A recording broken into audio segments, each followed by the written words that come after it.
berbagai lembaga, kementerian, dan lembaga-lembaga lainnya juga menunjukkan data yang sama, bahwa pelajar Indonesia ini mengalami kenaikan lah setiap tahunnya untuk bisa berkuliah di luar negeri. Banyak banget pelajar-pelajar Indonesia ini yang udah bisa berkuliah di luar negeri, dan tingkat minatnya juga makin tinggi nih setiap tahunnya. Pastinya ini suatu kebanggaan lah buat diri sendiri maupun bagi Indonesia juga. Pastinya ini membanggakan banget bisa mengirimkan perwakilan pelajarnya untuk bisa berkuliah di universitas luar negeri bersama pelajar mancanegara lainnya. Tapi tentu ini nggak mudah. Selain juga persyaratan-persyaratan kampus, persaingan dan kuota penerimaan, juga ada biaya pendidikan yang mahal katanya di luar negeri. Dan juga ada ribuan mahasiswa yang daftar dari negara-negara lain. Nah, aku coba mungkin ke Sisdara dulu nih. Aku mau tanya, gimana sih perasaannya kemarin sewaktu mendapat pengumuman keterima di 3 universitas sekaligus, di Oxford, di Cambridge, dan terbaru di LSI ya, Sis ya? Jadi perasaannya pasti senang sih, tapi ya senang tapi juga ya puas sih, artinya apa yang diusahakan selama ini kayak nggak sia-sia gitu, itu sih Sis yang dirasain. Oke, dan nyangka nggak sih bisa keterima di tiga-tiganya? Mungkin submitnya kemarin di tiga-tiganya langsung atau ada lebih? Enggak, aku di tiga-tiganya aja. Emang daftar cuma di tiga-tiganya, terus alhamdulillah keterima di tiga-tiganya. Oke, boleh di-share dong Sis ceritanya. Terus Ini gimana sih? paparan apa Iya, gimana? langsung paparan. Iya. Dan Jadi aku yang share screen apa gimana? dari Bro Subagio. Bro Subagio boleh di-share.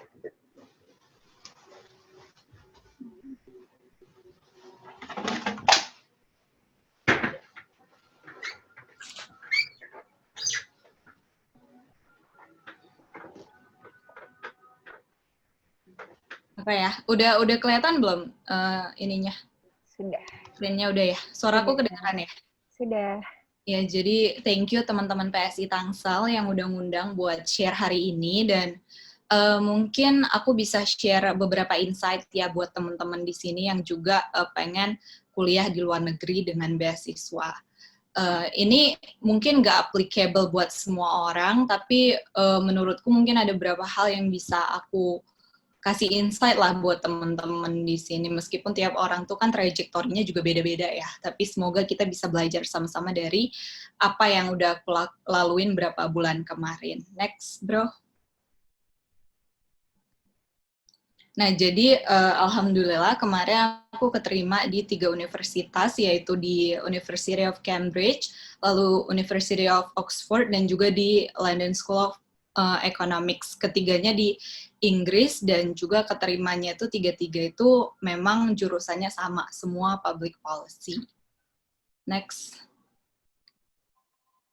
Nah, terus untuk beasiswa juga alhamdulillah aku tuh dapat beasiswa dari Oxford, yang juga dia bekerja sama dengan salah satu foundation namanya Jardine Foundation, dan mereka pada saat aku keterima itu mereka menawarkan beasiswa untuk negara-negara yang memang ada skupnya gitu. Jadi si Jardine ini punya beberapa negara, yang ini kelihatan nih kayak China, Hong Kong, Kamboja, Indonesia, kayak gitu. Dia kasih beasiswa untuk anak-anak yang memang dari negara-negara tersebut. Dan memang kalau Jardine Foundation ini memang hanya memberi beasiswa untuk anak-anak yang kuliah di University of Cambridge dan Oxford.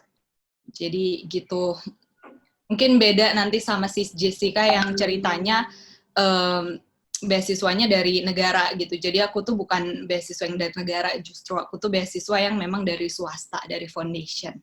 Mungkin ini jadi pilihan juga bagi teman-teman bahwa nggak cuman state-based scholarship aja yang tersedia, tapi sebenarnya juga di kampus-kampus itu ada banyak beasiswa-beasiswa lain yang mungkin kuotanya memang nggak sebanyak dan nggak sesering kita dengar kayak LPDP atau Chevening dan lain-lain. Next. Next, bro. Oke. Nah, mungkin teman-teman di sini juga pasti ikut webinar ini kan udah kepikiran ya mau lanjut sekolah gitu, dan pasti di luar negeri gitu kan. Kalau nggak nggak mungkin ikut webinar yang ini. Nah, sebenarnya ketika kita kepikiran untuk lanjut sekolah itu kan pasti ada dua hal yang harus kita tentukan. Pertama, kita harus nentuin negaranya di mana. Yang kedua adalah menentukan bidang studi dan universitasnya. Menurutku ada beberapa hal sih yang harus kita petain sebelum kita apply gitu. Kalau untuk negara, yang pertama yang paling penting itu adalah buatku tuh durasi studi sih, karena di setiap negara tuh kan beda-beda. Ada yang master cuma 1 tahun, ada yang masternya 2 tahun, ada yang S3-nya 3 tahun, ada yang S3-nya 4 tahun gitu. Kalau aku pribadi memang memilih di UK karena memang S2-nya hanya 1 tahun dan dipadetin gitu. Jadi itu akan cocok dengan karirku yang di dunia politik gitu, yang nggak bisa terlalu lama untuk jauh dari Indonesia gitu kan. Jadi menurutku penting banget untuk teman-teman pertimbangkan durasi studi dengan karirnya teman-teman, bisa ditinggal lama apa enggak. Dan yang kedua, tentu saja kehidupan di kota itu gitu ya. Kayak pas aku keterima di Cambridge sama yang 3 itu, pada akhirnya kenapa aku milih Oxford pada akhirnya. Aku milih Oxford. Aku milih Oxford ya karena juga salah satu yang menentukan tuh kehidupan di kotanya gitu. Kayak Oxford tuh lebih rame dibanding Cambridge gitu. Cambridge lebih sepi, lebih di pinggir gitu. Itu juga penting. Dan yang ketiga adalah tentu saja biaya hidup. Biaya hidup ini mungkin nggak akan jadi isu gede karena ada beasiswa yang nge-cover. Tapi kalau misalnya kan kita sama-sama tahu ya, beasiswa tuh biasanya dia memang meng-covernya ya biaya hidup minimal atau lebih-lebih dikit. Jadi kalau misalnya teman-teman mau hidupnya lebih nyaman, mungkin kalau teman-teman tahu berapa biaya hidup di situ, teman-teman bisa mungkin pertimbangan untuk kerja part-time atau lain-lain, itu penting sih untuk dicari tahu. Terus kalau misalnya soal bidang studi, gini, yang paling tahu teman-teman mau belajar apa, itu kan pasti teman-teman sendiri gitu kan, kayak jangan kita datang ke orang terus bilang kayak, aduh aku harusnya lanjut apa ya gitu lah. Kalau lo aja nggak tahu gimana gue gitu kan, itu aneh sih. Jadi aku yakin yang tahu itu pasti teman-teman sendiri mau lanjut apa, disesuaikan dengan karir sekarang gitu kan. Yang pertama paling penting ini harusnya nomor 1, tentu saja program atau kurikulum yang lebih sesuai dengan minat dan menunjang karir teman-teman gitu. Kayak aku kalau boleh cerita pas di LSI, perbandingan LSI dan Oxford Cambridge itu misalnya di LSI itu dia lebih teoritis gitu ya, kita lihat dari kurikulumnya. Sementara kalau di Cambridge dan Oxford itu ada magang, studi lapangan kayak gitu yang menurutku akan lebih cocok nih untuk sesuatu yang sifatnya lebih praktisi gitu. Karena aku kan politisi yang memang nanti kebijakan publik itu aku pakai untuk ranah-ranah praktis gitu, bukan untuk yang researcher gitu. Itu biasanya kampus-kampus luar negeri itu sangat jelas dengan program dan kurikulum mereka. Bahkan kalau di LSI itu teman-teman udah tahu apa buku yang akan dipakai di semester itu gitu. Itu sih, itu bisa banget kayak dibandingkan semuanya mana yang cocok. Yang kedua, ya tentu saja ranking universitas dan jurusannya ya, dari lembaga kredibel.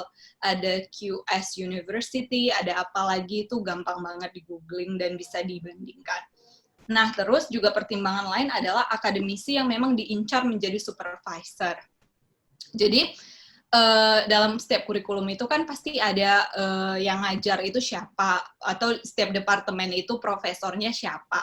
Nah, kalau misalnya teman-teman bisa nemu orang yang memang risetnya sesuai dengan bidang yang teman-teman inginkan, itu juga akan lebih bagus kalau udah mulai email-emailan gitu. Itu akan apa ya, akan meningkatkan, akan membuat chance-nya nanti lebih besar juga kalau misalnya mau apply ke situ gitu. Terus juga selanjutnya adalah jaringan alumni yang kuat di bidang tertentu. Ini juga jadi pertimbangan aku pas sebenarnya jadi gini, aku tuh di awal pas apply nilai Oxford, Cambridge dan LSE itu aku nggak pakai gini-ginian. Jadi aku yang kayak ya udah apply aja. Aku tuh membuat matriks ini gitu ya, bikin variabel-variabel ini justru ketika udah kepilih, udah keterima gitu.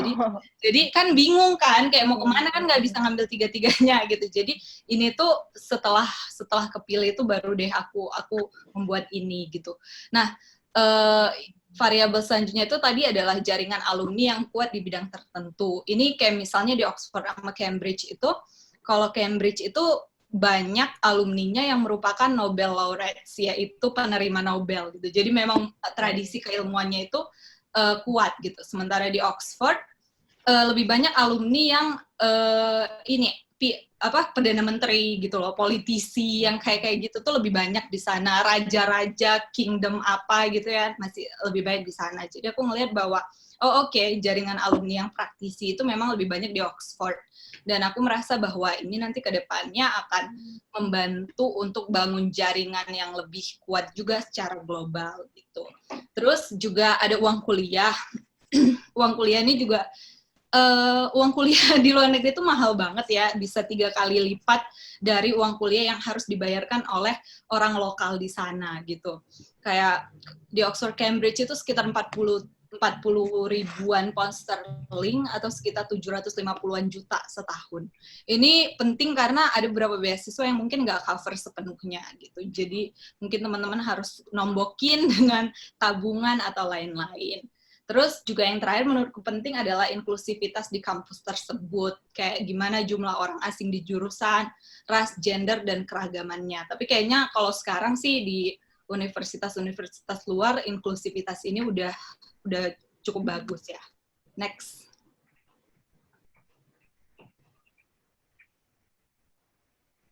Nah, kalau ditanya sebenarnya apa sih yang harus disiapkan banget gitu ya kalau memang kita berencana mau keluar negeri. Menurutku sih memang nggak bisa tuh kalau kita nggak mempersiapkan English skill kita, kemampuan berbahasa Inggris. Karena kemampuan berbahasa Inggris ini sangat penting bahkan sebelum berangkat. Jadi seluruh aplikasinya, nanti korespondensi sama kampus, pendaftarannya, itu akan dilakukan dalam bahasa Inggris gitu. Jadi kalau misalnya teman-teman English skill-nya nggak cukup, itu akan menyusahkan. Begitu juga kalau misalnya setiap pendaftaran beasiswa pasti ada syarat skor bahasa Inggris minimalnya. Nanti bisa dicek tuh di setiap setiap pendaftaran beasiswa gitu. Rata-rata sih minta misalnya IELTS 6 atau 6,5 sih. Terus kalau kampus juga pasti butuh skor bahasa Inggris.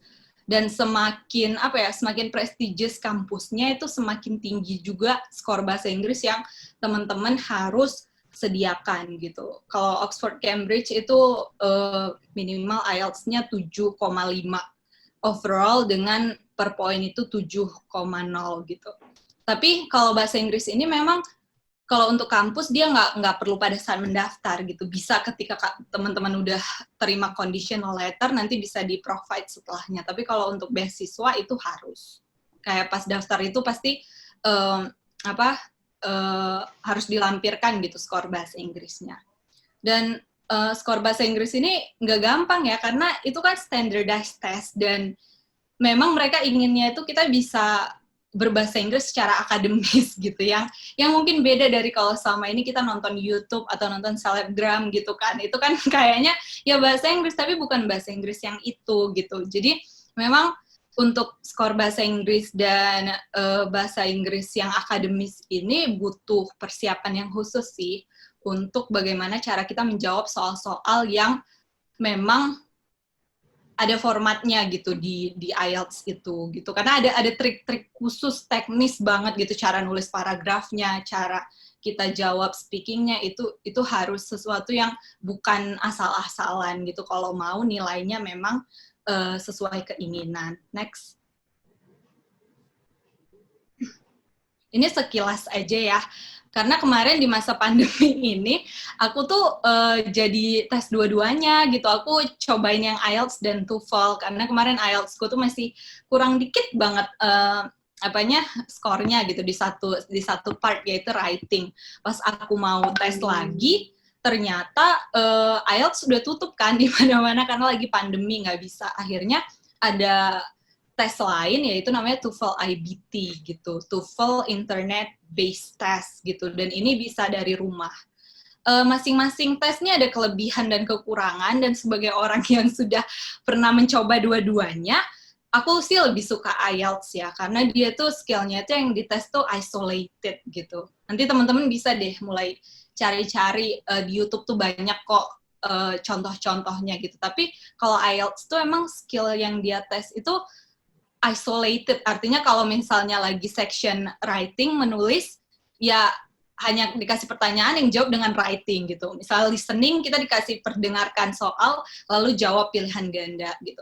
Dan ujian speakingnya memang ada examiner, ada orang yang ngajak ngobrol gitu. Tapi kekurangannya dia yaitu tutup dia di masa pandemi ini, dan belum tahu kapan lagi dia akan buka gitu. Sedangkan kalau TOEFL, dia memang bisa tes dari rumah ya. Teman-teman bisa yang kayak dari tempat masing-masing, nanti ada orang yang kayak ngetes pakai webcam, kondisi ruangannya gimana, nyontek apa enggak gitu kan. Terus, tapi kekurangannya, kalau TOEFL itu, skill yang dia tes tuh combine.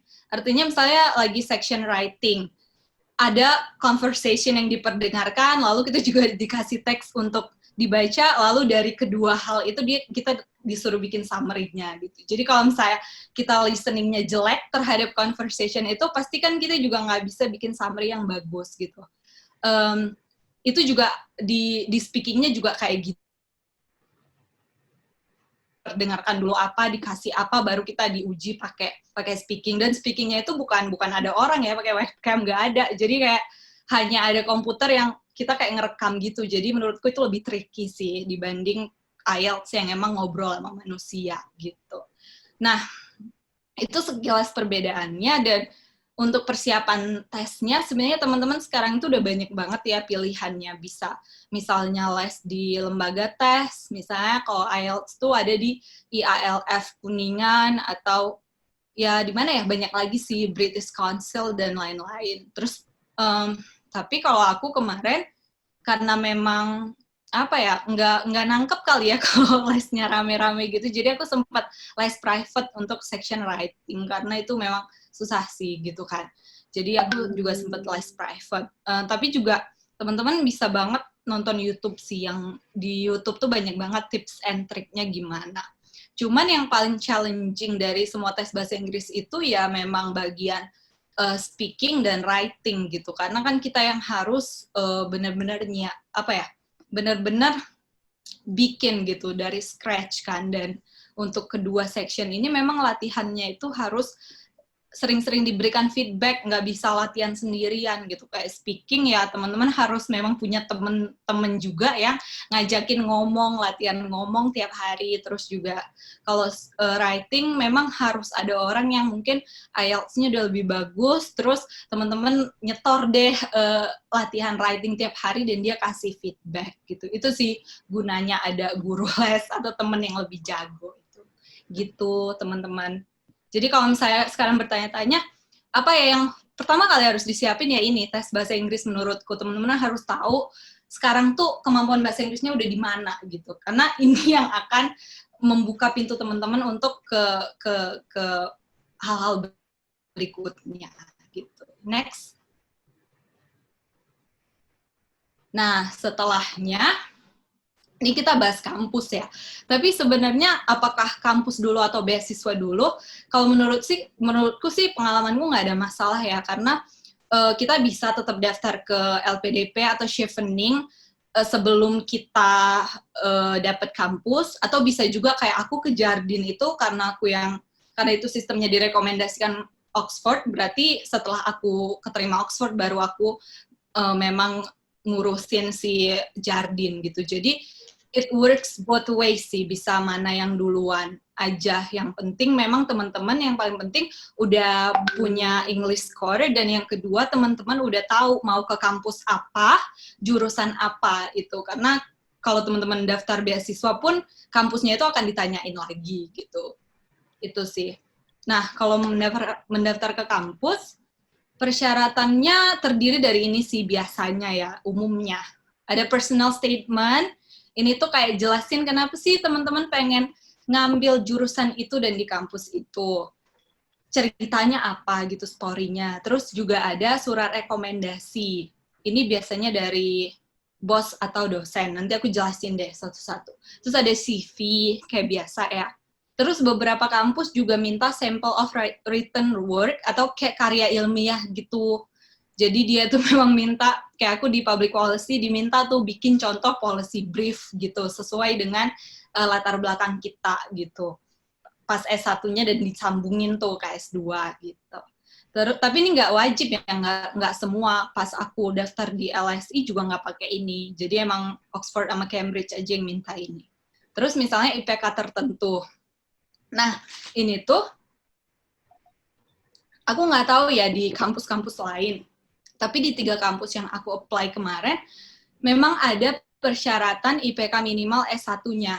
Jadi, kalau public policy itu kan bisa diambil oleh siapa saja. Maksudnya, background teman-teman S1-nya apa tuh dibebaskan sama mereka. Tapi mereka memang minta ada syarat IPK tertentu, yaitu kalau di 3 kampus, tuh kayaknya 3,7. Jadi ada kayak mereka akan bilang syaratnya itu degree apa gitu. Aku lupa sih istilahnya, tapi ketika dikonversi itu sekitar 3,7 gitu.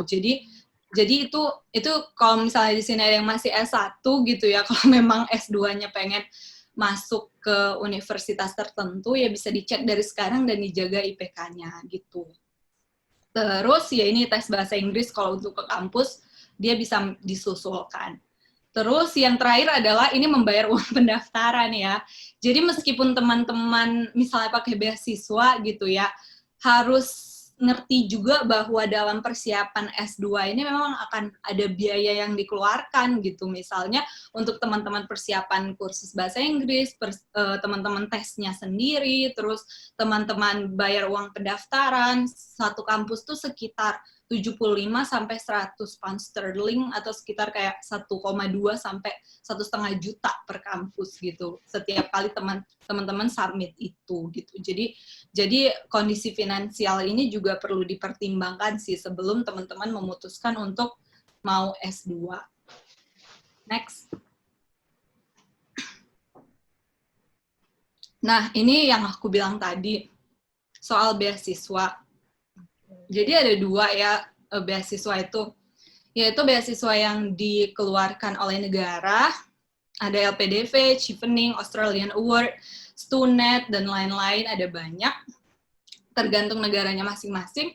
Ada juga yang kayak private-based scholarship, biasanya beasiswa dari swasta, yang diberikan melalui foundation-nya mereka, jadi kayak CSR gitu. Contohnya misalnya ada kayak yang aku terima itu Oxford Jardine Foundation, terus ada Gates Cambridge, ini dari Bill Gates, dia biasanya fokusnya ke mahasiswa-mahasiswa ilmu kesehatan, terus lain-lain tuh ada banyak banget. Cara ngeceknya itu biasanya di kampus masing-masing, kalau untuk beasiswa yang ini ya. Jadi karena dia tuh kadang-kadang bedanya itu, yang B ini memang kuotanya kadang terbatas, syaratnya spesifik, dan lebih banyak lewat rekomendasi kampus gitu. Syarat spesifik maksudnya dia bilang, oh kita maunya anak-anak dari negara ABCD aja gitu, atau kita maunya anak-anak yang background-nya Muslim country atau apa, itu biasanya ada sangat spesifik. Dan kuotanya juga nggak sebanyak beasiswa-beasiswa yang diberikan oleh negara gitu. Kalau yang LPDP, Chevening, Australian Award ini kan biasanya kuotanya lebih banyak gitu, dan siapapun bisa daftar, lebih umum lah gitu persyaratannya. Next. Nah, ini misalnya kayak di Oxford ya. Ini yang aku bilang tadi, di setiap kampus tuh pasti ada dia bagian funding, ini fees and funding. Terus ini bisa dicari deh ke bawahnya nih ada banyak banget kan. Beasiswa-beasiswa yang bahkan kita kayak nggak pernah dengar ini beasiswa apa gitu kan, kayak Felix Scholarship apa-apa. Nah ini sebenarnya tersedia gitu, dan kalau diklik ini ada kayak dia ada syaratnya gitu, dan siapa yang eligible mendaftar lalala gitu, itu bisa dicek, dan setiap kampus tuh pasti punya tuh page kayak gini gitu. Jadi aku cuma mau bilang bahwa mungkin selama ini kita taunya cuman beberapa beasiswa aja gitu ya teman-teman, tapi sebenarnya di luar dari itu juga banyak beasiswa-beasiswa lain yang mungkin nggak seumum yang selama ini kita dengar, dan kita harus rajin-rajin mencari dan merisetnya di web kampusnya masing-masing. Next. Nah, ini soal personal statement ya, esai.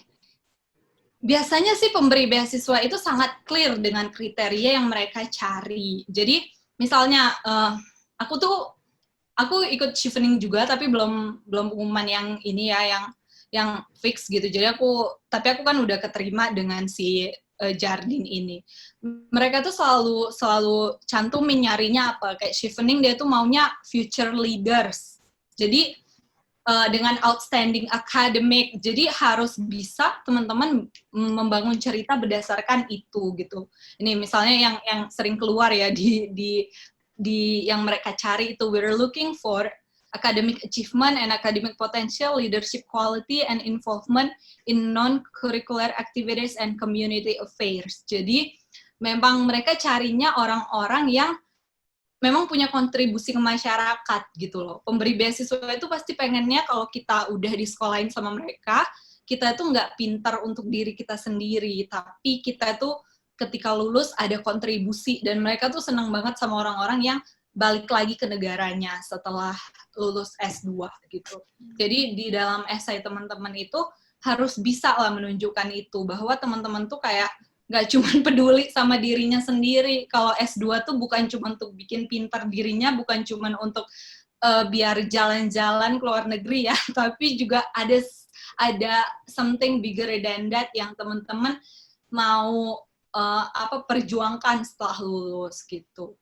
Terus juga setelah teman-teman tahu nih kontribusinya apa, tinggal dikaitin ceritanya. Jadi mesti ada benang merah yang kuat antara jurusan S1 teman-teman tuh apa gitu ya, jurusan S1-nya apa, atau misalnya skripsinya apa, atau pernah punya project apa di S1 tuh bisa diceritain, dikaitkan dengan pekerjaan teman-teman sekarang, lagi ngapain gitu ya, nanganin project-project apa, terus kenapa nanti mau ambil jurusan S2 tertentu.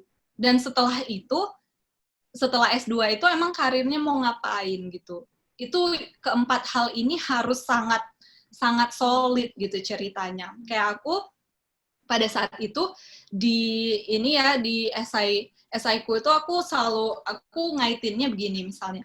Aku S1-nya kan komunikasi, tapi komunikasinya juga skripsi aku tuh soal street harassment, soal pelecehan perempuan di ruang publik dan bagaimana media memandangnya. Jadi aku bilang bahwa di S1 tuh aku udah belajar loh soal teori-teori kesetaraan gender dan lain-lain, dan di skripsi aku nemu bahwa Indonesia itu masih kekurangan peraturan-peraturan yang bisa melindungi perempuan. Terus aku kaitin dengan pekerjaan aku sekarang dan sebelumnya gitu. Aku sempat di SMRC konsultan politik, dan sekarang di PSI sebagai politisi. Itu aku ceritain bahwa di sini aku memperjuangkan aturan-aturan yang memang mau melindungi perempuan. Misalnya ada RUU PKS gitu. Terus aku juga kemarin nyalek ke Dapil gitu kan. Nah, kenapa aku pengen ngambil S2 Public Policy? Karena dengan pengalaman aku nyalek dan pengalaman aku di politik itu, aku ngerasa aku sendiri masih kurang nih kemampuannya untuk ngasih ataupun bikin policy yang berpihak pada perempuan. Karena aku udah ngerti teori gendernya, tapi aku nggak ngerti nih cara pembuatan kebijakan yang memang evidence based, yang memang akademis itu seperti apa. Aku tuh belum tahu di situ. Jadi aku ngerasa kekurangan gitu kan. Padahal aku juga pekerjaanku yang sekarang itu memberikan kesempatan untuk kontribusi dengan anggota-anggota DPR, DPSI di seluruh Indonesia gitu kan.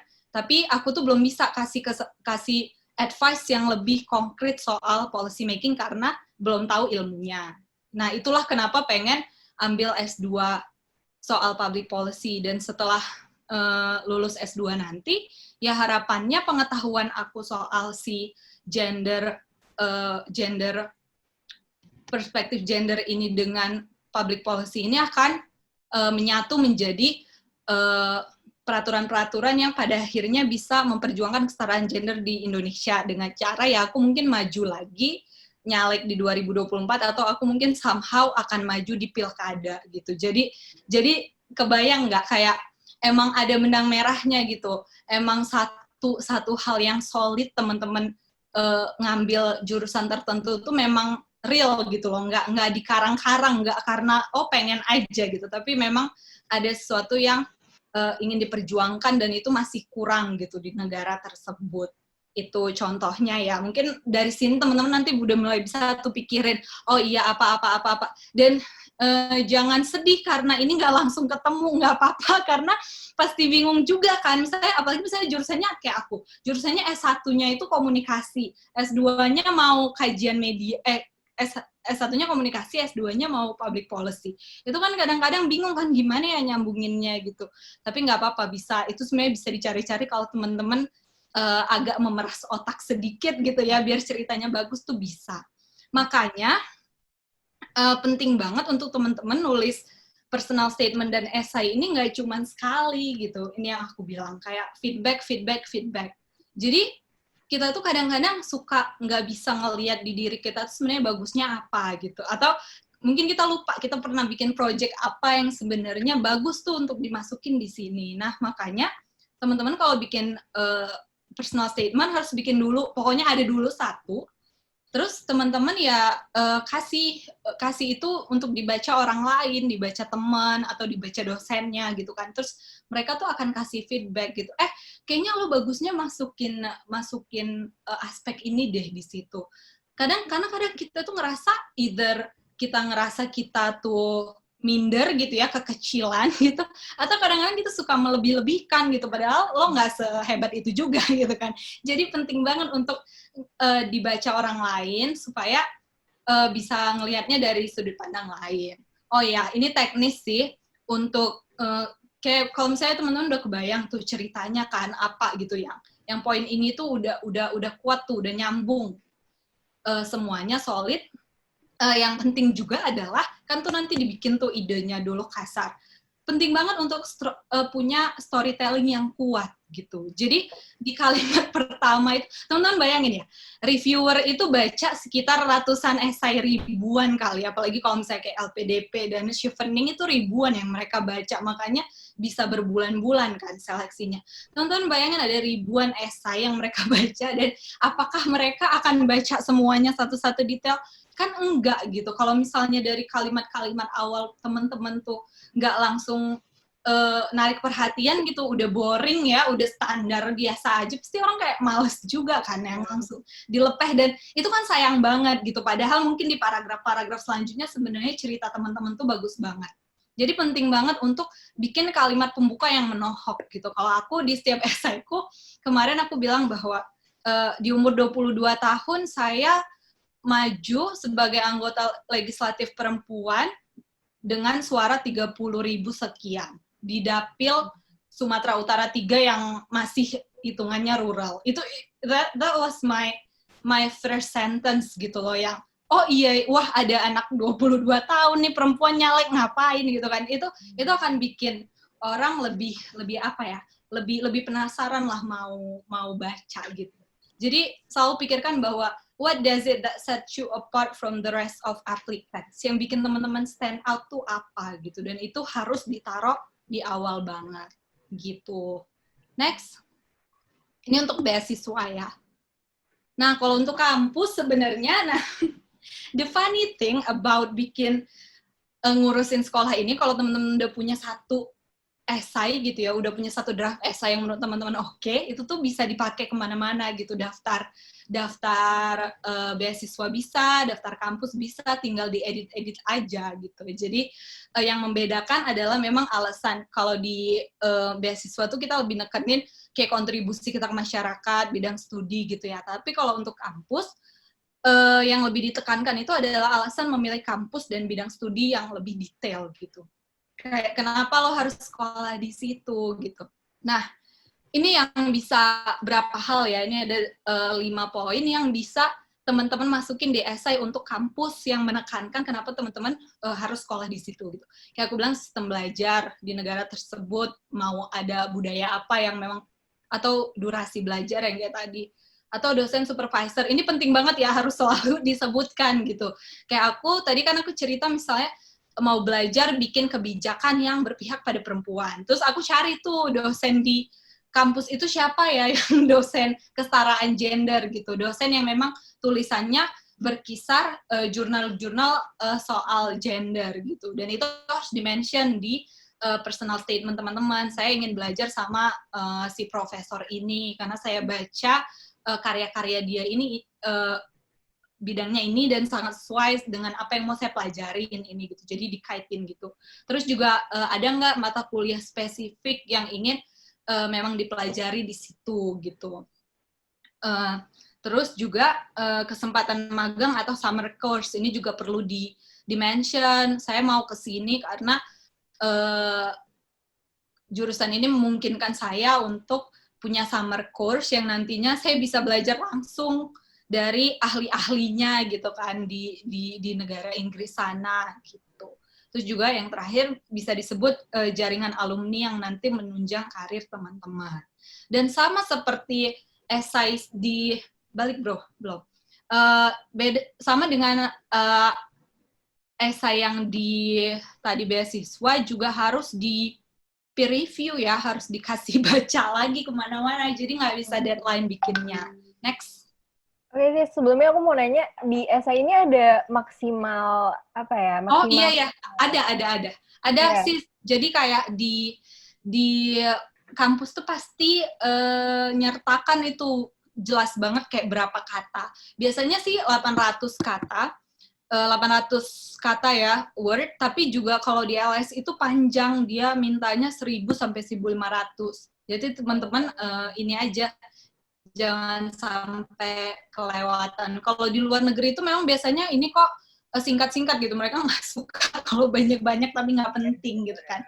Tuh, jelas ya sis. Terus next-nya rekomendasi ya. Kalau rekomendasi ini yang ngasih itu biasanya dosen atau atasan. Kalau beasiswa dia itu memang minta atasan juga bisa gitu. Jadi ini sangat tergantung kampusnya ya. Kayak aku juga di kampus itu dia mintanya, kalau Oxford dia minta boleh atasan dan dosen. Tapi kalau Cambridge sama LSE itu harus dosen banget gitu. Jadi penting buat teman-teman sekarang mungkin udah lama ya nggak kontakan sama dosennya, kayak udah lupa juga dosennya udah apa kabar gitu kan. Jadi penting lah untuk menjaga silaturahmi lagi dengan dosen-dosen itu. Yang teman-teman nggak hanya kenal secara akademik gitu, tapi juga personal. Jadi dia tuh, kita dekat sama dia dan dia juga mungkin ngikutin kehidupan kita pasca kampus. Jadi dalam surat rekomendasinya itu dia bisa cerita banyak gitu soal kita dan kita udah ngapain aja.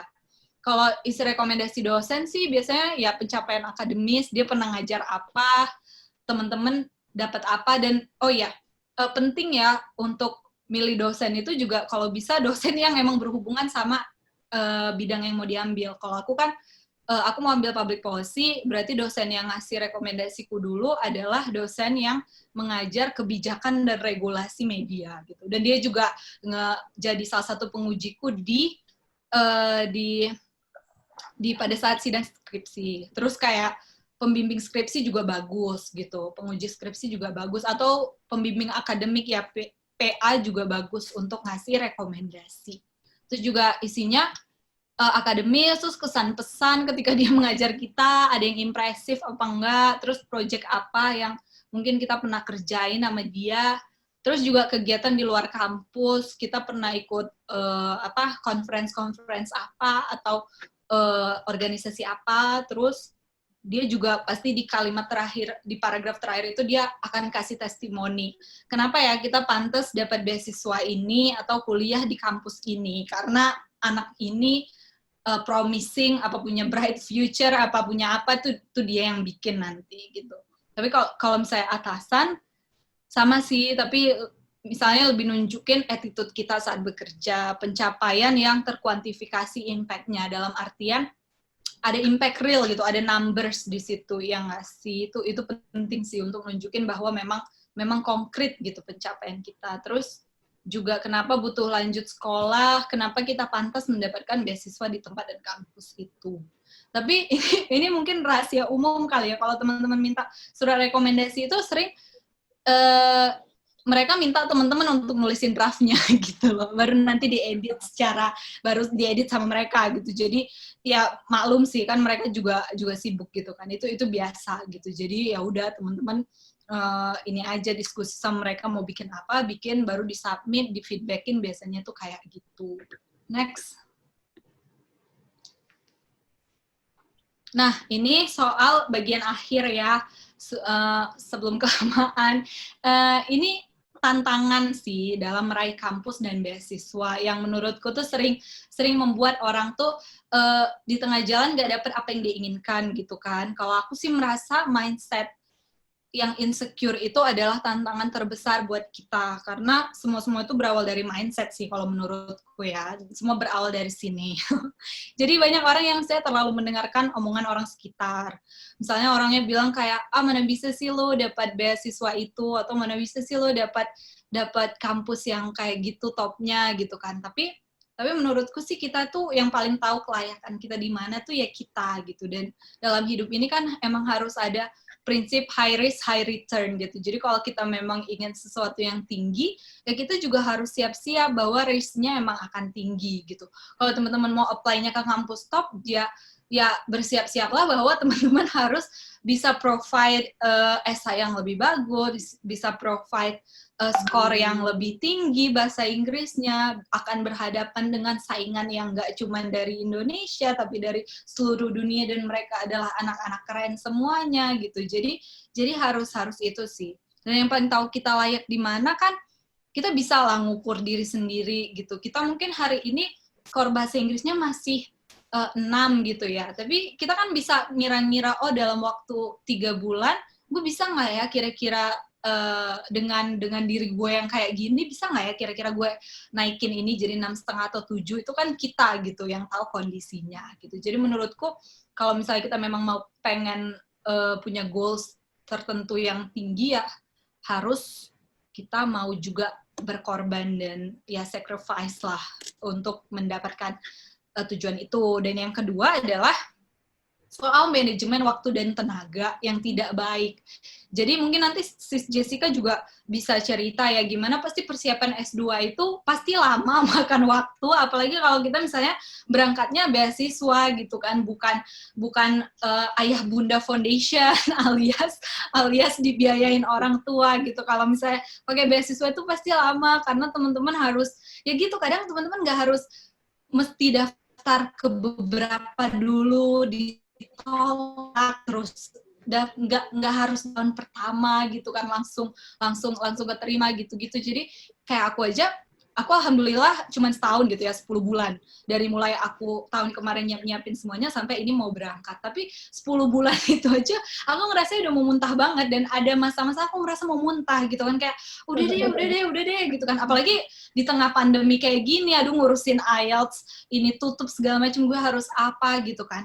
Tapi ya itu gitu, persiapan S2 itu adalah memang maraton gitu ya, maraton yang jangka panjang. Jadi teman-teman tuh memang harus bisa mengatur strategi supaya mental dan tenaganya juga nggak habis di tengah jalan. Apalagi kalau misalnya sambil kerja. Kalau orang mau S2 itu kan biasanya sambil kerja ya. Ya harus rela lah kalau weekend-nya itu terenggut oleh esai atau latihan menulis dan lain-lain. Nah, yang ketiga yang juga halangan buat orang-orang untuk bisa dapat beasiswa dan kampus itu ya memang secara substansi diri kita tuh memang kurang gitu loh. Jadi memang kayak aku bilang tadi ada hal-hal yang secara eksplisit disampaikan kan oleh kampus atau pemberi beasiswa. Dia carinya orang kayak apa? Misalnya dia carinya orang yang emang punya potensi future leaders dan punya keterlibatan di komunitas, tapi misalnya kita belum punya itu gitu. Kalau kayak gitu kan, saranku sih memang kalau memang teman-teman masih inginkan itu, memang mau ke sana, jurusannya ya mulailah dengan terlibat di komunitas apa, daftar komunitas, banyak berbuat di sana, terus teman-teman punya program di situ yang nantinya teman-teman bisa ceritakan gitu. Jadi memang persiapan S2 dan beasiswa itu sekali lagi itu nggak cuma soal akademis sih. Jadi bukan soal IPK-nya berapa, tapi memang butuh hal-hal yang yaitu keterlibatan di masyarakat, yang misalnya teman-teman nanti ketika teman-teman lulus akan jadi kepala lab, misalnya orang yang IPA gitu ya, akan jadi kepala lab yang akan memimpin penelitian tentang apa yang berkontribusi ke masyarakat, ke negara gitu. Itu penting kayak gitunya gitu. Jadi ya kalau memang mau beasiswa, mulailah dari sekarang berorganisasi, berkomunitas supaya ada hal-hal yang bisa diceritakan di esainya, begitu. Next, udah ya ini, habis. Iya. Sekian teman-teman, semoga yang saya sampaikan ini ya ada manfaatnya gitu. Dan nanti ininya boleh dibagi aja PDF-nya kalau ada yang mau gunain. Mungkin nanti teman-teman juga akan ada pertanyaan-pertanyaan, bisa disimpan dulu nih pertanyaan-pertanyaannya. Kita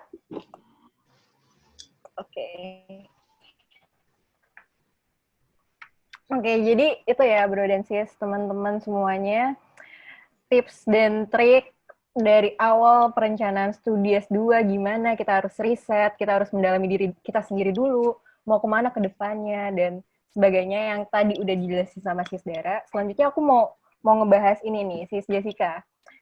Sis Jessica ini kan udah keterima, udah berkuliah bahkan, dan kemarin juga mendapatkan LPDP dari pemerintah Indonesia. Nah, bagi teman-teman yang nggak tahu nih LPDP itu apa, LPDP itu lembaga pembiayaan ya, Sis Jessica, sorry. Iya, dari Kementerian Keuangan. Ya, jadi dibiayai oleh anggaran negara. So, ceritain dong, Sis, kemarin gimana dapat LPDP, caranya, dan mungkin bisa sharing juga tentang pengetahuan tentang program beasiswa di lembaga-lembaga lain secara umum. Oh, oke. Ya, makasih ya Mbak Dila. Ya, saya nggak usah pakai slide, saya cerita aja. Nggak apa-apa. Kita ngobrol aja ya Mbak Dila ya. Oke. Siap. Ya, saya ya cerita dikit. Saya kemarin tahun 2014 itu lagi hype-hype-nya LPDP waktu itu. Baru-baru LPDP, jadi saya waktu itu memutuskan buat nyoba LPDP tahun 2014. Nyobanya itu belum masukin, baru persiapan. Jadi yang tadi Mbak Dara bilang kalau memang maraton, saya total kayaknya 15 bulan. Jadi dari nyiapin, minta surat rekomendasi dan lain-lainnya, total 15 bulan, pokoknya sampai 2015-an saya baru masukin gitu, masukin ke LPDP gitu. Terus ya saya waktu itu sekolahnya di Berlin, Humboldt University. Jadi waktu itu saya masuk dulu. Jadi 2014 saya LPDP mulai nyusun, tapi 2014 saya juga ngirim ke universitas. Jadi kebetulan tepat waktunya 2015 bisa diterima dan dapat LPDP juga gitu. Oke. Kalau nggak salah, kalau LPDP itu kan ada listnya universitas mana yang bisa dibiayain. So itu pasti Sis Jessica udah rencana ini, udah mau ke situ dan pakai pembiayaan LPDP apa gimana? Iya, jadi betul banget. Jadi di LPDP itu ada listnya. Nah, tapi waktu itu list kebetulan untungnya yang saya mau tuju, saya waktu itu ambil Polymer Science, jadi tentang polimer di Jerman. Kebetulan Humboldt itu ada di listnya. Tapi waktu itu listnya kan kalau nggak salah dulu tuh cuma ya ada banyak, terus ada 20 universitas teratas. Nah, kebetulan teman saya waktu itu di LPDP juga ada yang universitasnya tuh nggak ada di listnya, tapi dia bisa masuk karena ya itu pinter-pinternya yang tadi Mbak Dara bilang sih, pinter-pinternya kita nyambungin di esai, di personal statement, sehingga walaupun waktu itu memang universitasnya belum ada di list, tapi dia bisa masuk. Tapi kembali lagi sekarang mungkin polisinya udah berubah, tapi waktu itu sih bisa gitu. Oke, so kemarin dapatnya jenis atau program beasiswa apa? Karena di LPDP ini kan ada banyak banget nih program-programnya, ada yang pembiayaan full, ada yang mungkin sebagian, ada juga yang macam-macam nih. Mungkin Sis Jessica bisa jelasin, ceritain juga di sana itu ada program apa aja yang Sis Jessica tahu. Oke, yang saya tahu di LPDP, setahu saya sih semua full ya, tapi mungkin bisa dikoreksi lagi, sekarang mungkin jenisnya banyak. Tapi yang dulu saya ingat itu saya ambilnya yang reguler, jadi yang benar-benar paling biasa, ngumpulin CV, ngumpulin IPK, dan personal statement, esai, dan teman-temannya. Tapi ada juga yang semacam afiliasi, jadi dari Indonesia bagian timur, jadi untuk privilege khusus untuk orang Indonesia bagian timur. Terus waktu itu sih cuma 2, mungkin sekarang ada beberapa. Nah, tapi sebagai tambahan lagi, tadi kan more or less sudah semuanya dibahas sama Mbak Dara, cuman mau diingetin lagi mungkin tiap negara dan tiap universitas itu kan punya foundation masing-masing atau dana yang tersedia gitu-gitu. Jadi misalkan kalau saya kemarin di Jerman, saya ada backup selain LPDP waktu itu. Jadi LPDP memang main-nya karena dia 1 dari Indonesia, 2 dia lumayan banyak uangnya untuk Jerman gitu. Dan dia cover semua biaya tuition untuk LPDP. Nah, saya backup-nya waktu itu karena saya ke Jerman, backup saya DAAD. DAAD itu lembaga dari Jerman yang spesial untuk funding buat beasiswa. Terus karena saya Katolik juga, saya waktu itu ada juga di Jerman untuk Catholic student KAAD namanya. Jadi ada banyak banget beasiswa yang tersedia. Jadi pinter-pinter kita aja nyari-nyari sih. Gitu. Oke. Mungkin setelah apply ke LPDP, mungkin Jessica ceritain juga step selanjutnya tuh gimana untuk akhirnya bisa dapat LPDP-nya. Mungkin ada tes interview kah atau lain-lain? Oh iya, mungkin saya bisa ceritain waktu tes LPDP. Jadi kan ada 2 sesinya, secara garis besar ada administratif, jadi dokumen, semua-muanya dikirim lengkap. Kalau kita pas, kita lewat, kita masuk wawancara. Nah, waktu zaman saya masih cuman wawancara dan fokus group discussion. Nah, kalau zaman sekarang saya lihat kemarin di website udah ada bikin essay on the spot, udah bikin apa banyak. Memang saya lihat sih LPDP selalu berevolusi ya, jadi selalu dia ada perubahan. Nah, kalau yang saya waktu itu wawancara 2 hari, jadi 1 hari wawancara, 1 hari fokus group discussion. Nah, pas wawancara sendiri itu sih kurang lebih ngikutin apa yang ada di esai deh. Jadi kelihatan bapak sama ibu interviewernya tuh pegang esai kita. Jadi abis itu dia cuma nanya dari esai aja gitu loh. Kayak kenapa mau pilih ini, kenapa nanti abis itu balik ke Indonesia emang bisa kerja apa gitu-gitu. Karena LPDP diharapkan kita balik. Dulu masih diharapkan, sekarang di kontrak mungkin udah beda, mungkin ada ikatan dinas atau apa. Nah, itu bisa di cross-check di website. Tapi kalau dulu diharapkan balik. Jadi semua esainya adalah berhubungan sama peran kita nanti di Indonesia apa gitu. Ya nggak jauh-jauh dari situ sih. Terus mungkin kalau untuk seputar wawancara bisa di Google juga, karena waktu zaman saya juga Google pertanyaan apa yang biasa dikeluarin, dan keluarnya biasanya aneh-aneh kayak disuruh nyanyi Indonesia Raya, nyebutin Pancasila atau apa, tapi itu kayak berubah-ubah sih, maksudnya tergantung interviewernya juga. Gitu. Terus kalau yang satu lagi yang terakhir focus group discussion itu intinya ya kita dikasih kayak kasus, terus kita disuruh diskusi, terus ada 2 psikolog, udah ngeliatin kita aja interaksinya apa.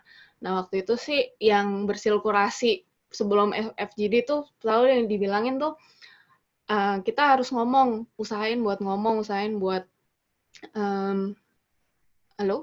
Saya masih bisa kedengeran? Iya, ya. Oh ya, Bisa.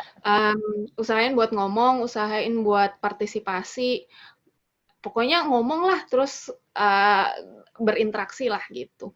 Gitu aja sih. Mungkin juga ada untuk nggak mendominasi, terus untuk nggak menyela pernyataan orang-orang, itu juga jadi poin penting ya kalau di group discussion gitu ya, sis. Ya, penting-penting, iya. Jadi karena psikolognya itu ya cuman ngeliatin doang, nggak ada benar atau salah, udah selesai, kita keluar. Jadi ya yang Mbak Dila bilang, gimana kita bertutur kata dan sopan santun kita pas group discussion lah. Iya. Mungkin kita buka sesi pertanyaan, Bro Gio, bagi teman-teman nih yang mau nanya di Facebook atau di Zoom. Apa ada?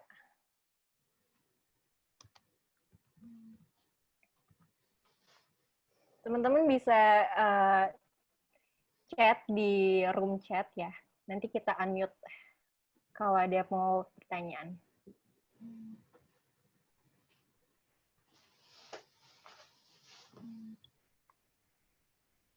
Bro Gio, di Facebook ada pertanyaan?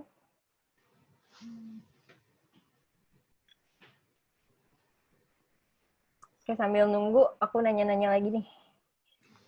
Mungkin ke Sis Dara ya. Sis Dara, gimana kabar perkuliahan di luar negeri nih? Karena di Indonesia, termasuk aku mahasiswa juga nih, semester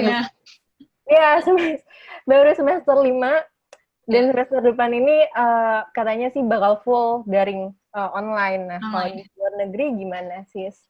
Iya, jadi kemarin itu juga sempat deg-degan kan, apakah harus jangan-jangan nggak jadi berangkat tahun ini atau harus nunda tahun depan, karena yang LPDP, teman-temanku yang dapat LPDP tahun ini memang semuanya nggak dibolehin berangkat, jadi yang luar negeri itu harus nunda tahun depan, jadi mereka tuh mesti ngajuin deferral policy namanya ke kampusnya, jadi tahun depan gitu pada berangkatnya. Nah, bersyukurnya itu pada waktu itu, jadi kan serba nggak jelas tuh sis, terus tiba-tiba Cambridge duluan bilang bahwa oke, kita full online. Terus kayak, what? Full online gitu kan. Tapi disitulah mungkin ini ya, keuntungan kita punya LOL lebih dari satu univ gitu. Jadi oke, kalau Cambridge-nya online mungkin masih ada harapan nih yang lain gitu. Tapi jadi aku juga belum ngurusin, belum nolak yang lain-lain. Aku keep aja 3. Ternyata habis itu si LSI bilang mereka buka kampus, kayak ngasih pengumuman gitu, kita buka nih untuk next semester gitu kan, tahun 2020-2021 kita buka deh. Nah terus seminggu kemudiannya si Oxford juga bilang buka kampus gitu. Jadi mereka ini sih, karena kan di luar negeri itu udah mulai curve-nya udah turun ya, nggak kayak kita di Indonesia gitu masih naik. Di sana tuh udah mulai kurvanya turun. Aku juga lihat teman-temanku yang di sana tuh kemarin yang sempat liburan summer di sini itu sudah balik lagi ke sana. Itu udah mulai udah mulai kayak new normal lah di sana gitu. Tapi memang sangat ketat sih merekanya, kayak nanti aku kan mulai perkuliahan tuh insya Allah September akhir. Mereka bilang kayak kalau bisa nyampe sininya itu segera ya, karena kita memberlakukan 2 minggu self quarantine. Jadi kayak harus dikarantina dulu nanti kalau misalnya kita nyampe sana gitu. Itu sih aku cuman ngerinya kayak misalnya Indonesia tiba-tiba di blacklist gitu. Belum boleh masuk dulu. Aku sih ngerinya itu deh, semoga enggak deh ya. Doain ya teman-teman semua gitu. Jadi insya Allah semoga bisa berangkat bulan depan lah mungkin gitu sih. Ini kayaknya udah ada yang nanya deh. Ya. Izin dong mau bertanya Kak Sis. Oh itu ya, boleh. Sis mau bertanya, itu kalau untuk beasiswa itu nggak harus nggak full dibayarkan ya? Jadi harus memang sebagian pribadi kita gitu maksudnya. Ya, siapa Oke, dulu? siapa nih yang mau jawab? Mungkin saya Sis dulu ya. Jessica Ya, boleh? Ya, mungkin kalau ini Bu Kurnia bukan ya ini ya? Iya, Iya, Tadi. heeh. Ya, Bu Kurnia. Kalau dari LPDP sih tuition fee kalau untuk beasiswa reguler semuanya dibayarin. Jadi kebetulan waktu karena saya di Jerman, tuition fee-nya itu 0. Jadi emang gratis kalau di Jerman S2. Sekarang udah mulai bayar, tapi pas zaman saya masih gratis. Tapi ada biaya-biaya lain. Nah, itu tetap di-cover sama biaya lain tuh, maksudnya semester fee gitu, itu di-cover sama LPDP. Jadi tuition fee, semester fee yang berhubungan sama akademis, waktu itu masih di-cover LPDP. Nah, ya. Oh ya, ini sama sekaligus juga biaya hidup ya, Sis, di sana? Iya, kalau LPDP itu dikasih biaya hidup juga. Biaya hidupnya per negara beda-beda, tergantung level ininya. Kayak saya mungkin salah, kayak biaya per harinya tuh standarnya kan beda-beda tiap negara. Nah, itu udah dihitung sama LPDP juga. Sama Makasih, sih, Sis. kalau aku juga beasiswa yang Jardine Oxford ini dia cover semua gitu, mulai dari even ya tiket pesawat dari sini, terus juga biaya hidup, tuition fee, college fee, terus biaya riset nanti di akhir itu ditanggung gitu sih. Jadi emang ya itu tergantung beasiswanya. Bersyukur sih kalau misalnya dapet yang emang full coverage gitu. Tapi biasanya kalau sekolah, kalau yang dari sekolah memang biasa partial. Atau kayak Fulbright ya, aku cerita dikit si Samara itu Fulbright gitu kan. Dia memang beasiswanya nggak ada limitnya gitu, limit tuition fee atau uang sekolah yang di cover. Jadi memang mesti top up lagi dengan cara ya cari beasiswa kedua untuk nge-backup atau memang ininya sendiri, uang sendiri gitu sis. Itu sih. Jadi ada yang memang full, ada yang memang mesti top up lagi. Oke, Sis Amber. Ya, makasih, Sis. Ini ada yang nanya lagi nih. Kak, referensi menulis surat rekomendasi itu dasarnya apa saja ya, Kak? Terima kasih. Ini aku juga sempat nonton videonya Sis Samara sama Prof. Iva Alatas ini, karena Prof. Iva Alatas ini jadi panitia penerimaan juga di sana. Dan katanya tuh ada dari Indonesia kebanyakan surat rekomendasinya ini nggak relate sama misalnya atasan kita atau dosen pembimbing kita, malah ada yang minta ke gubernur, ada yang minta ke menteri. Nah, ini penting banget sih. Saudara mungkin bisa share. Iya, tadi kan aku juga udah ceritain ya di section surat rekomendasi. Jadi sebenarnya orang tuh banyak salah kaprah. Aku juga sering tuh sis dapat pertanyaan di IG gitu ya kan. Pertanyaannya gini, Kak, gimana sih supaya public figure mau kasih surat rekomendasi ke kita? Terus aku kayak, emang misalnya tuh aku misalnya minta sama Kang Emil atau Mas Ganjar gitu kan, minta surat rekomendasi. Do they know me? Mereka kan nggak kenal aku, siapa Dara Nasution, memangnya bisa dengan Google gitu kan. Jadi benar sih yang dibilang Prof.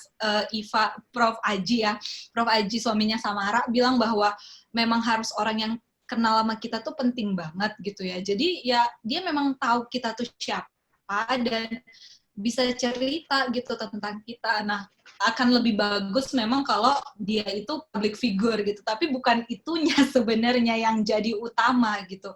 Kan inti dari surat rekomendasi itu adalah kayak semacam apa ya, komplementer terhadap personal statement, ya kan? Kita kan personal statement kita nulis sendiri, kita melihat diri kita tuh seperti ini.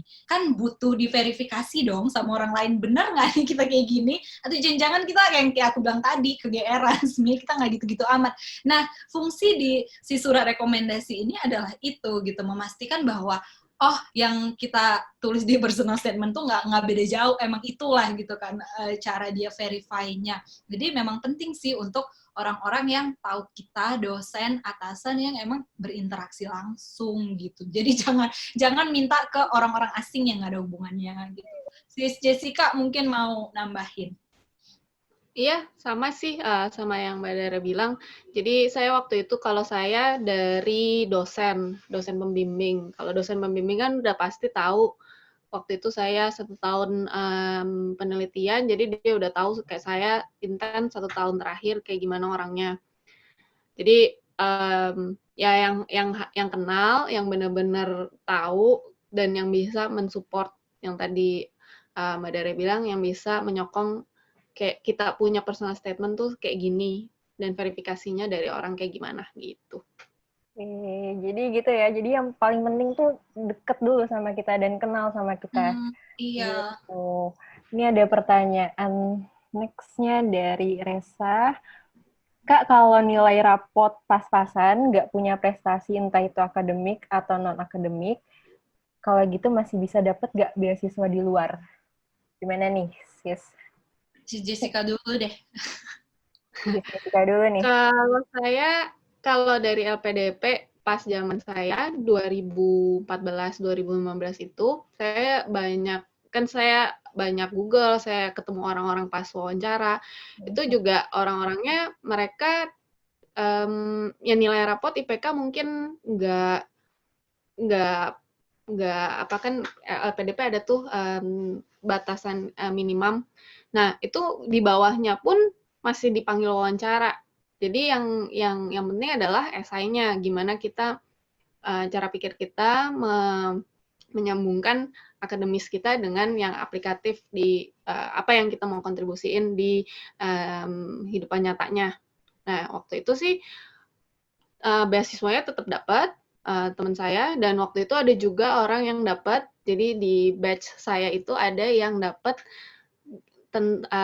S2-nya itu dia game. Jadi apa ya, gamification atau apa gitu. Jadi dia S2-nya adalah membuat game. Karena di SI-nya itu ya dia mengkorelasikan ya kalau game itu ada hubungannya nih sama kehidupan nyata. Jadi gimana dia ngedesain game yang bagus gitu-gitu. Nah, itu yang diambil sama LPDP, dan dia waktu itu dapat gitu pas batch saya. Oke. Sis Dara mau nambahin?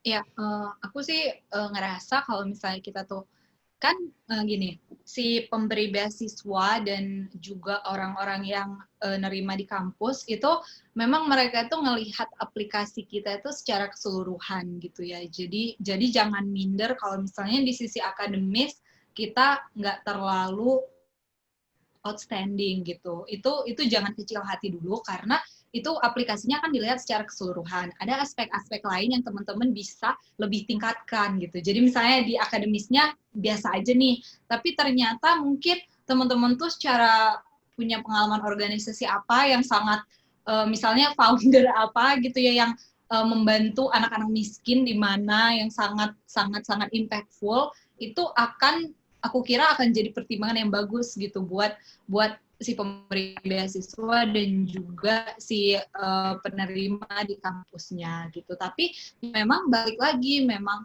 ada beberapa hal yang nggak bisa dinegosiasikan, kayak seperti kalau misalnya kampus ya. Kalau kampus itu, karena kan sayang kalau teman-teman udah dapat beasiswa tapi kampusnya nggak dapat juga sedih kan. Jadi ada beberapa hal yang memang non negotiable gitu loh, kayak tes bahasa Inggris itu nggak bisa enggak gitu. Dan mereka tuh akan sakit, ya udah kalau nggak nyampe segini nggak bisa. Kayak aku tuh pada akhirnya aku harus ambil TOEFL lagi ya karena si IELTS mau tes lagi nggak bisa kan, ya udah lo harus ambil TOEFL lagi, nggak peduli gitu. Dan juga yang kayak IPK minimal untuk ke kampus gitu. Tapi kalau misalnya untuk ke beasiswa, aku setuju sih sama sis Jessica yang tadi bilang bahwa ya memang itu biasanya kalau beasiswa tuh lebih dilihat kontribusi kita sih ke depannya kayak apa gitu, future leader potensinya itu kayak apa gitu sih, sis. Oke, jadi gitu ya. Ada next-nya lagi, ini ada kalau beasiswa S1 ada nggak, Kak? Beasiswa S1 mungkin untuk di luar negeri kali ya? Di luar negeri? Kalau aku, si Jardine Foundation itu sebenarnya dia justru lebih banyak kasih beasiswa untuk S1. Jadi Oke. iya, jadi kayak S1-nya itu bisa tahun ini berapa ya? Tahun kemarin deh, tahun kemarin tuh bisa hampir 100 beasiswa S1-nya untuk ke Oxford Cambridge, tapi ya S2-nya cuma sekitar 39 orang gitu. Jadi sebenarnya jadi banyak banget beasiswa S1 ke luar negeri yang mungkin cuman kan di Indonesia tuh S1 ke luar negeri tuh belum ini ya, belum Iya, terlalu iya. umum gitu. Jadi juga nggak terlalu banyak dibicarakan gitu. Tapi kalau misalnya teman-teman rajin googling, sebenarnya itu aku yakin banyak banget sih. Yes, Jadi Jessica Ya, mungkin. setuju sama Mbak Dara, ya. Kalau tapi untuk LPDP, setahu saya itu hanya untuk S2 dan S3. Jadi Oke. S1 nggak ada, iya. Tapi kalau mau googling ya banyak banget sih mestinya ada listnya dulu saya ingat kalau di Google ada list S1 apa, yang S2 apa, S2 S3 biasanya jadi satu sih. Oke, jadi rajin-rajin cari-cari tahu nih, cari-cari riset program-program beasiswa dan gimana caranya juga pasti banyak banget di internet. Ada lagi, Kak mau bertanya, kalau lulus S1 lebih baik kerja dulu atau langsung ambil beasiswa S2? Sis Dara? Ya, kalau aku ya ditanya, pertimbangannya gini, tergantung karir yang mau diambil ke depannya itu apa. Kalau misalnya kalian memang mau menjadi akademisi atau peneliti, aku sangat menyarankan untuk langsung ambil S2. Karena kalau semakin cepat kalian lulus, berarti kan semakin banyak waktu kalian untuk berkarya di bidang akademis tersebut, ya kan? Gitu. Tapi kalau misalnya karir yang mau diambil tuh di luar bidang akademis atau peneliti, ya memang sebaiknya kerja dulu. Kenapa kerja dulu? Ini terkait beberapa hal ya. Yang pertama, untuk beberapa beasiswa kayak Chevening, dia memang mensyaratkan ada pengalaman kerja 2 tahun. Jadi di pendaftarannya itu iya ada kayak pengalaman kerja kalian apa, udah berapa lama kerja di situ, dan itu kayak ada sistem perhitungannya gitu yang kalau misalnya kalian belum 2 tahun itu kalian nggak bisa ngeklik untuk lanjut application-nya gitu. Dan yang kedua selain memang untuk persyaratan teknis ya seperti itu, juga yang kedua adalah ini kalau misalnya kalian kerja dulu, aku sih merasa itu tuh bagus untuk nambahin cerita kita gitu loh di esai. Karena kan kadang kalau di S1 tuh kita bergaulnya cuman ya sama dosen, ya nggak sama dosen, terus ya paling kita cuman pernah magang dan lain-lain. Tapi kalau misalnya kita udah pernah kerja, itu tuh kita kayak punya kontribusi yang lebih real gitu loh ke dunia nyata ini yang bisa jadi kondisi di lapangan tuh kan beda banget sama apa yang kita pelajari di kampus gitu kan. Dan juga kalau kita kerja dulu, kita punya banyak link, punya banyak link dan jaringan yang bisa ngebantu kita untuk ngebacain esai kita, untuk kasih surat rekomendasi ke kita gitu sih. Jadi aku sangat menyarankan teman-teman kalau mau beasiswa itu kerja dulu karena akan sangat banyak lah manfaatnya gitu. Soalnya bingung kan kalau langsung lulus suruh bikin esai kayak oke apa gitu kan. Itu sih gitu pendapatku ya. Jadi kerja dulu tuh nggak apa-apa. Oke. Kalau Sis Jessica gimana? Kemarin kerja dulu kah atau langsung? Kalau saya kemarin sempat kerja dulu 2 tahun, baru S2. Tapi itu bukan karena prasyarat. Jadi karena memang saya, yang tadi Mbak Dara bilang, kalau udah kerja tuh udah lebih banyak punya cerita. Dan itu memang saya pakai waktu saya bikin esai dan personal statement. Jadi lebih punya banyak bahan lah ya untuk dijual, dalam tanda kutip dijual ke universitas dan ke pemberi beasiswa. Jadi tapi memang ada beberapa yang tadi prasyaratnya memang harus 2 tahun, tapi ya kalau ada 2 tahun kerja sih nggak ada masalah sih, maksudnya malah lebih jadi enak gitu ceritanya. Oke, jadi better kita kerja dulu nih, cari kerja dulu, cari pengalaman, cari jaringan juga. Aku lupa bilang yang tadi aku bilang soal finansial itu sih. Jadi kita mau nabung ya. Maksudnya gini loh, teman-teman karena ini di Zoom ya, maksudnya forumnya kecil. Kayak kalau sekarang aku nggak tahu Sis Jessica dulu berapa, tapi perkiraan nih ya, hitung-hitungannya sekarang aja kalau misalnya teman-teman les itu bisa kayak kalau ngambil kelas tuh 5 jutaan gitu ya bahasa Inggris. Terus misalnya kalau teman-teman mau ngambil tesnya itu TOEFL itu sekitar 3,2 sekali tes dan IELTS tuh 2,9 sekali tes. Itu sekali tes loh dan banyak banget aku tahu teman-temanku juga yang kita nggak sekali tes bisa langsung goal gitu segitu. Jadi ya bekerja itu salah satunya juga untuk itu sih sis, untuk ya nabung dulu gitu, kecuali kita memang anaknya siapa orang kaya gitu kan anaknya siapa gitu terus ya udah tinggal daftar ya daftar aja gitu. Tapi kalau kita nggak privilege banget ya kerja dulu lah buat nabung gitu. Jangan kecil hati kalau nggak privilege, tetap bisa diusahakan.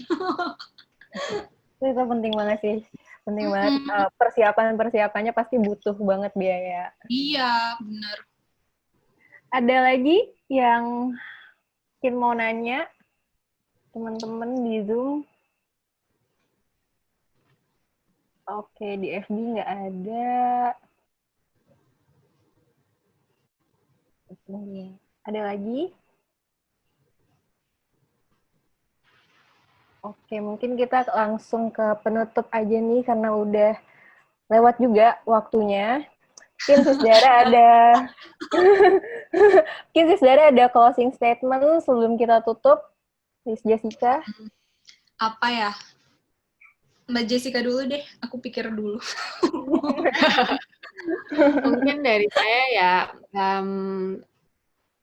semoga sukses yang lagi cari-cari S2 atau S3, beasiswa dan universitasnya.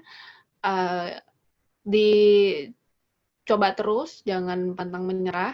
Kalau memang gagal, pasti ada jalan lain.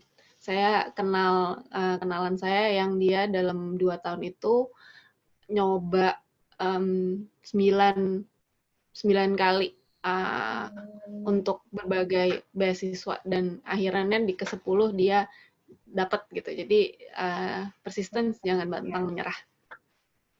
Itu aja. Sis Dara mungkin? Kalau dari aku mungkin gini sih. Sekarang tuh kan kita tuh banyak dengar-dengar narasi bahwa oh kita nggak punya privilege, kita banyak orang yang hidupnya lebih bagus dari kita gitu-gitu ya. Aku sih cuma mau bilang kalau kita memang terus-terusan ngelihat kurangnya kita tuh di mana, itu tuh nggak ada habisnya gitu loh. Pasti ada aja kita kurangnya dibanding orang-orang yang mungkin dari lahir dia fasilitasnya lebih banyak, lebih kaya dan lain-lain, lebih cantik, lebih pintar tuh banyak aja gitu. Tapi aku selalu percaya bahwa kalau misalnya kita persisten, tadi kita bekerja keras, itu nggak mungkin hasilnya sia-sia.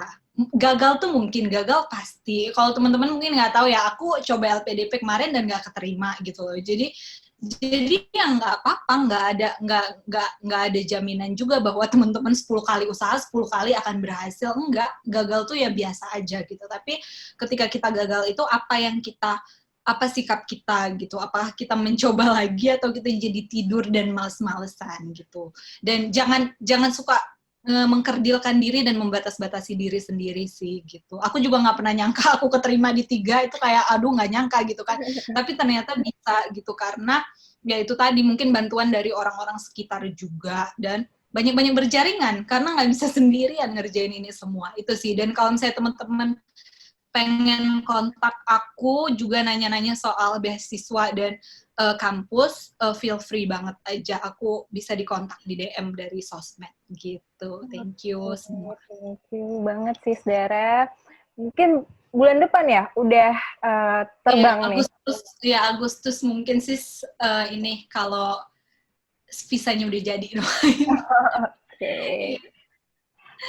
Nanti jangan lupa nanti kita ngadain Zoom lagi ya Sis kalau udah di sana. Siap. Thank you banget nih Sis Jessica, Sis Dara udah ikut gabung. Mungkin kita akhiri sampai di sini teman-teman. Semoga bermanfaat dan jangan lupa untuk follow Twitter dan Instagram kita PSI Tangsel untuk tahu apa aja sih yang kita lakuin dan webinar-webinar selanjutnya. Terima kasih semuanya.